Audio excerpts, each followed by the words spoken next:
قرآن مقدس کی آیت کریمہ ہمیں یہ سبق دے رہی ہے، اور اللہ کے رسول کی حدیث پاک ہے کہ میری امت 72 یا 73 فرقوں میں بٹ جائے گی۔ تو یہ کہنا اور یہ سوچنا، یہ سبق دینا کہ مل جاؤ، یہ اللہ کے رسول کی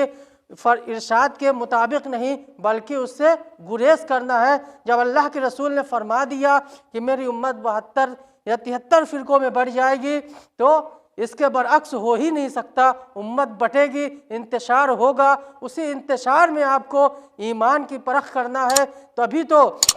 اگر اللہ کو اپنی عبادت کرنا صرف مقصود ہوتا تو اس کو عبادت کرنے کے لیے انسان کو کیوں پیدا فرماتا؟ اس کی عبادت کرنے کے لیے فرشتے بھی موجود ہیں جو ہم سے بہتر طریقے پہ عبادت کرتے ہیں، کیونکہ اللہ نے ان کے اندر نفس کو نہیں رکھا، ان کے اندر نفس کو نہیں پیدا فرمایا۔ جب نفس نہیں ہے تو ان کو کوئی بہکانے والا نہیں ہے، نہ ان کے بس شیطان کا زور چلتا ہے نہ نفس کا زور چلتا ہے۔ وہ خالص اللہ کی عبادت کرتے ہیں۔ صرف عبادت کرنا مقصود ہوتا تو وہ انسان کو نہیں پیدا فرماتا، صرف ملائکہ کی ایک اور جماعت کو تشکیل دے دیتا۔ بڑی سے بڑی ہزاروں کروڑوں ملائکہ دنیا میں تشریف فرما ہوتے اور وہ صرف رب کی عبادت کرتے ہوتے، لیکن رب کو یہ امتحان لینا تھا، میں اپنے بندوں کو پیدا کروں گا اور پھر ان کے اندر ایسے ساز و سامان کو بھی پیدا کروں گا جس سے وہ بھٹکیں گے، اور جو اپنے آپ کو بچائے گا پھر وہ میرا حبیب۔ آپ فرما دیجئے اگر ہیں تمہارے باپ، تمہارے بیٹے، تمہارے بھائی، تمہاری بیویاں، تمہارا کنبہ، وہ مال جو تم نے کمائے اور وہ کاروبار اندیشہ کرتے ہو جس کے مندے ہونے کا مطلب نقصان ہونے کا، اور وہ مکانات جن کو تم پسند کرتے ہو زیادہ پیارے ہیں اس بات پر کہ یہ میرے رشتہ دار ہیں، عزیز دار ہیں، ہم ان سے رشتہ نہیں توڑیں گے۔ اگر باپ یہ کہے، بیٹا اپنے باپ سے رشتہ توڑے گا، سوچے گا یہ اگر ہم نے باپ سے اس بنا پر رشتہ توڑ دیا کہ یہ اسلام کے اصول اور اللہ کے رسول صلی اللہ علیہ وسلم کی شریعت پر کے خلاف کام کر رہے ہیں، اگر ہم نے ان سے رشتہ توڑ لیا تو یہ اپنی جائیداد سے ہم کو بے دخل کر دیں گے، یا جو کاروبار ان کا ہے اس میں سے ہم کو معطل کر دیں گے۔ ایسی سوچیں، یا پھر ایک شوہر اپنی بیوی کے متعلق یہ خیال کرے یہ میری زوجہ ہے، میں اس کو چھوڑ دوں گا تو یہ کہاں جائے گی، اس کے نان نفقوں کا خیال کون رکھے گا؟ اگر اس کے اندر یہ چیزیں پائی جاتی ہیں جس سے اس کے کفر کا انضام ہوتا ہے، ثابت ہوتا ہے، تو ایسے لوگوں کے ساتھ جو رشتہ بنائے رکھتا ہے، یا ایسے رشتہ داروں میں جو آپ کے سامنے ایسی گستاخیاں کر رہے ہیں پھر بھی آپ ان سے رشتہ نہیں توڑ رہے ہیں، انہی کے بارے میں یہ آیت کریمہ میں سورہ توبہ کی آیت نمبر 23 تا 27 تک اللہ تعالیٰ نے اپنے حبیب کو حکم دیا، آپ فرما دیں ایسے لوگوں سے کہ جو ان لوگوں سے رشتہ جوڑے گا وہ کفر کو ایمان پر توجہ دے گا، اور جو ایسا کرے گا اس کے ساتھ اللہ تعالیٰ ویسا ہی معاملہ کرے گا۔ تو آپ اپنے کاروبار کے متعلق نہ سوچیں، کیونکہ رزق دینے کا وعدہ اللہ نے فرما لیا ہے، راحت و سکون کا وعدہ بھی اللہ تعالیٰ نے اب مومن کے لیے وعدہ فرما لیا ہے، اولادوں کا بھی وعدہ فرمایا، ہر تمام چیزوں کا اللہ تعالیٰ نے اپنے بندوں سے وعدہ فرمایا ہے، بس صورت کہ آپ اللہ کے رسول صلی اللہ علیہ وسلم کی محبت میں اس طرح گرفتار رہے کہ جو شخص اپنے باپ کی ایک برائی نہیں سن سکتا، اسی طرح اپنے آقا کی پیارے مولا صلی اللہ علیہ وسلم کی برائی بھی نہیں سن سکتا۔ برائی سننے کا ایک مقام یہ بھی ہے کہ جو شخص اللہ کے رسول صلی اللہ علیہ وسلم میں کمی بیشی نکالے کہ یہ نہیں تھے، وہ نہیں تھے، یہ نہیں تھا، وہ نہیں تھا، ایسے شخص سے بھی ہمیں دوری بنانے کی اجازت دی گئی ہے، ایسے شخص سے ہمیں رشتہ قطع کرنے کی اجازت دی گئی ہے۔ قرآن مقدس کی آیت نمبر 23 سورہ توبہ میں آپ جا کے دیکھیں اعلیٰ حضرت نے اس کا ترجمہ کیا کیا ہے اور مفسرین نے اس کے متن میں کیا ارشاد فرمایا ہے۔ پڑھے، میری بات پر اعتبار نہ کریں، جائیں اپنے گھر میں کلام مقدس موجود ہے اس کو کھولے اور دیکھے، پھر اس پہ اعلیٰ حضرت نے ترجمہ کیا کیا ہے، پھر مفسرین کرام نے اس کے اندر کیا حکم فرمایا ہے، خود آپ کو سمجھ میں آئے گا۔ جب آپ خود سے سمجھیں گے تو آپ کے دل پر زیادہ اثر کرے گی، اور جب زیادہ اثر کرے گی پھر آپ زیادہ عمل بھی کریں گے۔ تو ان آیت کریمہ سے ہمیں یہ پتہ چلتا ہے کہ ہم جو لوگ کہتے ہیں کہ مل کر رہنا ہے، مل کر رہنا اسی صورت میں ہے جب اللہ کے رسول صلی اللہ علیہ وسلم کی شان میں گستاخی کرنے والے لوگ نہ ہو۔ ایسے لوگ جو شان میں گستاخی کرتے ہیں آپ حتی الامکان کوشش کریے ان کو سمجھانے کی، ان کو بجھانے کی۔ جب وہ اپنی ضد پر اڑے رہے تو آپ رب سے دعا کریں اور ان سے قطع تعلق کریں جہاں تک آپ سے ہو سکے۔ آگے ارشاد ہوتا ہے قرآن کریم اور صاحب قرآن صلی اللہ علیہ وسلم کی تعلیمات و احکام سے یہ حقیقت واضح ہے کہ اسلام سے زیادہ دنیا کے کسی دین نے والدین اور اعزاء اقارب سے تعلق رکھنے اور ان کی خدمت کرنے، ان کے حقوق ادا کرنے کی تاکید نہیں کی۔ لیکن یہ بات بھی واضح ہے کہ مومن کا رشتہ کسی سے صرف خون کی بنیاد پر نہیں بلکہ اس کی اصل بنیاد اسلام ہے۔ اگر اسلام کے حقوق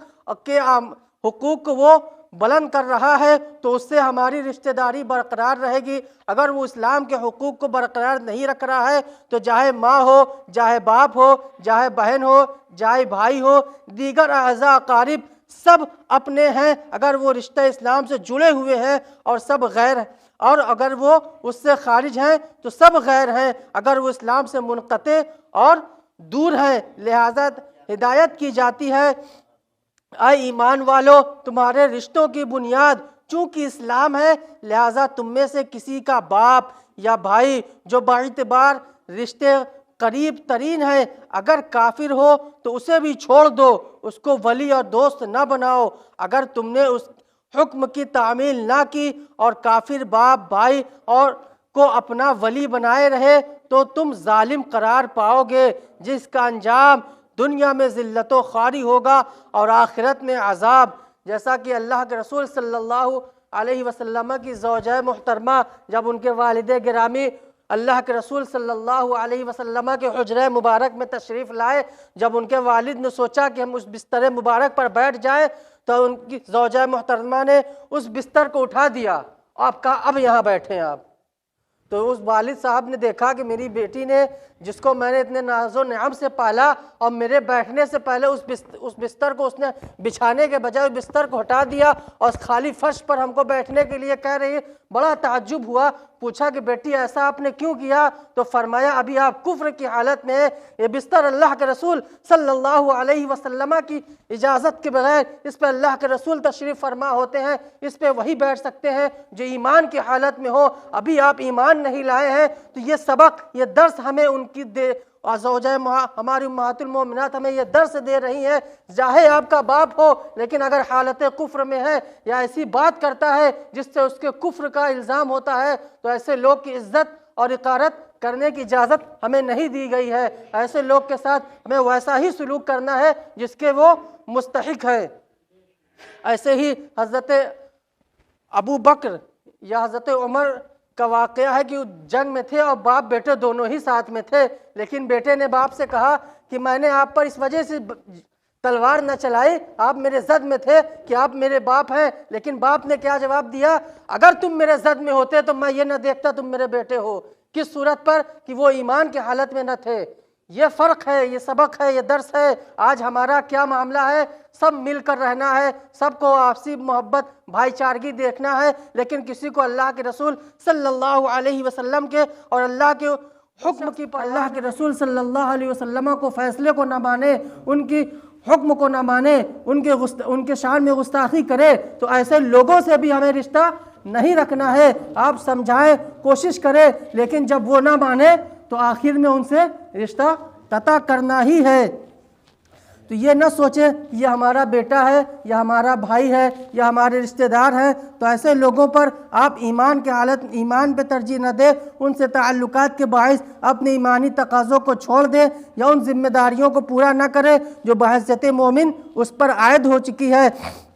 مثلاً وہ نماز، روزہ، جہاد، ہجرت وغیرہ سے روکنے کی کوشش کریں۔ ایسی صورت میں تو اہل ایمان پر ان سے اعزاء سے تعلقات منقطع کر لینا قطعاً واجب ہے۔ ہاں، اگر والدین اور دیگر اعزاء نے اپنے کفر کے باوجود مومن کی حیثیت کو تسلیم کر لیا ہو، وہ اس کے ایمان لے آنے کے باوجود بھی اس سے رشتہ منقطع نہ کرنا چاہتے ہوں، نہ ان سے مذہبی معاملات میں مداخلت کرتے ہوں، تو اس صورت میں ان سے تعلق باقی رکھنے اور ان کے دنیاوی حقوق ادا کرنے کی اجازت ہے، یعنی ان سے اچھے اخلاق کے ساتھ ملا جائے، بالخصوص والدین کی خدمت اور ان کا احترام کیا جائے۔ اگر وہ آپ کے کام میں مداخلت نہیں کر رہے ہیں، آپ کو اللہ کے رسول صلی اللہ علیہ وسلم کی شریعت کے خلاف عمل کرنے سے نہیں روک رہے ہیں، تو شریعت نے اجازت دی ہے کہ ان اعزاء، ان والدین کے ساتھ ہمیں ان کا معاملہ اچھے ہی کے ساتھ کرنا ہے، یہ نہیں کہ ان کے ساتھ رشتہ ختم کر دینا ہے۔ رشتہ ان کے ساتھ ختم کرنا ہے جو بضد ہو جائیں اور بار بار ایک ہی چیز دہراتے رہیں، وہ کفریہ الفاظ، وہ کفریہ عقائد جس سے وہ ہٹنے کا نام نہ لے رہے ہو اور آپ کو بھی اسی پر اڑے رہنے کی تنقید کر رہے ہو، ایسے شخص کے بارے میں رشتہ قطع کرنے کا حکم دیا گیا ہے۔ ایسے شخص کے بارے میں نہیں جو آپ کو آپ کے حال پر چھوڑ دے، آپ جو کرنا چاہتے ہیں کریں۔ آپ شریعت سے اگر جڑے ہیں، اسی عقیدے پر جڑے ہیں، تو آپ کو ان والدین کا احترام کرنا ہے، ان کے دنیاوی حقوق ادا کرنے ہیں۔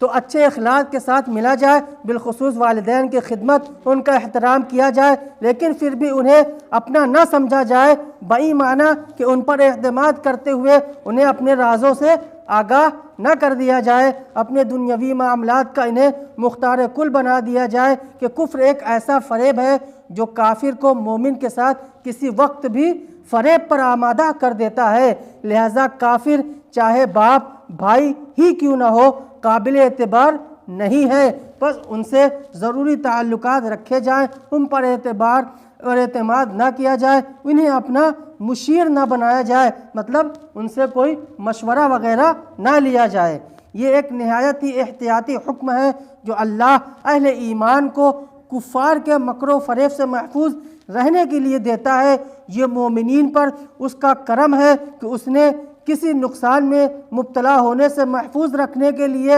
انہی سبب نقصان اور وجہ نقصان سے آگاہ کر دیا اور اس سے بچنے کی ہدایت فرمائی، تاکہ نقصان میں مبتلا ہونے کے بعد پچھتانا نہ پڑے۔ ایمان پر کفر کو پسند کرنا یہ کیسا ہے، اس کی تفسیر علماء کرام بیان فرماتے ہیں۔ ایمان پر کفر کو پسند کرنے کی ایک صورت تو واضح ہے کہ پسند کرنے والا کافر ہو، ظاہر ہے کہ کافر بھی مومن کو پسند کرے گا اور نہ اس کے ایمان کو، لیکن خطرناک ترین صورت یہ ہے کہ دعوی ایمان کے ساتھ العیاذ باللہ کوئی شخص کفر کو پسند کرے، چاہے وہ کفریہ عقائد کو پسند کرے یا کافروں کے اعمال کو پسند کرے، زبانی طور پر پسند کرے، ان کی تعریفیں کرتا رہے، یا عملی طور پر پسند کرے، وہ مسلمانوں کو چھوڑ کر کفار کے ساتھ اٹھنا بیٹھنا رہنا سہنا پسند کرتا ہو، حلال و حرام کا امتیاز کیے بغیر کفار کی طرح وہ کھاتا پیتا ہو، انہی کے لباس اور انہی کی تہذیب کو اپنائے ہوئے ہو، یا وہ علل اعلان اسلامی احکام اور مسلمانوں کی تہذیب و تمدن کا مذاق اڑاتا ہو، اگر ایسا شخص اپنے کسی عقیدہ یا عمل سے کفر کی حد تک پہنچ چکا ہے، تب تو وہ مرتد ہے، اور وہ صرف مرتد ہو گیا اور اس کے ساتھ وہ سلوک کیا جائے گا جس کا شریعت مطہرہ نے حکم دیا ہے۔ لیکن اگر اسے علماء دین نے مرتد قرار نہیں دیا اور وہ صرف فاسق و فاجر، بد عمل، بد کردار، بد عقیدہ قرار دیا گیا ہے، تب بھی شریعت مطہرہ اس سے علیحدہ رہنے کا حکم دیتی ہے۔ مسلمانوں کو چاہیے ایسے شخص کی اولاً تو اصلاح کی کوشش کرے، اور اگر اس کی اصلاح کی توقع نہ ہو تو اس کا مکمل بائیکاٹ کرے، تاکہ اس کے گندے جراثیم مزید نہ پھیلنے پائیں اور دوسرے لوگ اس کے شر سے محفوظ رہیں۔ مثال کے طور پر ایک خراب سیب آپ لے لیں اور اس کو چاہیں کہ اس کو ہم صحیح کر دیں، فریش کر دیں، تو نہیں کر سکتے آپ، لیکن آپ ایک اچھا سیب لے لیں اور اس کو خراب سیب کے درمیان رکھ دیں، تو دھیرے دھیرے وہ سیب بھی خراب ہو جائے گا۔ یہی مثال ہے، اگر آپ صحیح ہیں تو آپ جلدی سے خراب ہو جائیں گے، لیکن اگر آپ خراب ہو گئے ہیں تو آپ کو صحیح ہونے میں یا تو کوئی ولی کامل ہو جس کی نظر پڑے اور آپ کے دل کی ساری کثرت اور ساری میل کو دور کر دے، ایسے شخص کا ملنا اب مشکل ہے۔ تو اب یہ ہمارا ذمہ اور فریضہ ہے کہ ہم ایسے شخص سے دور رہے جو میلا کچیلا ہو، جو اپنے عقائد کے بنا پر اپنے دل کو کفر و شرک سے بھرے ہوا ہو۔ ایسے شخص کو ہمیں بچانا ہے اس سیب کی طرح جو سیب اچھا ہوتا ہے اور جب خراب کے درمیان رکھ دیا جائے تو وہ سیب بھی خراب ہو جاتا ہے۔ اسی بات پر میں اپنی بات کو اختتام کرتا ہوں۔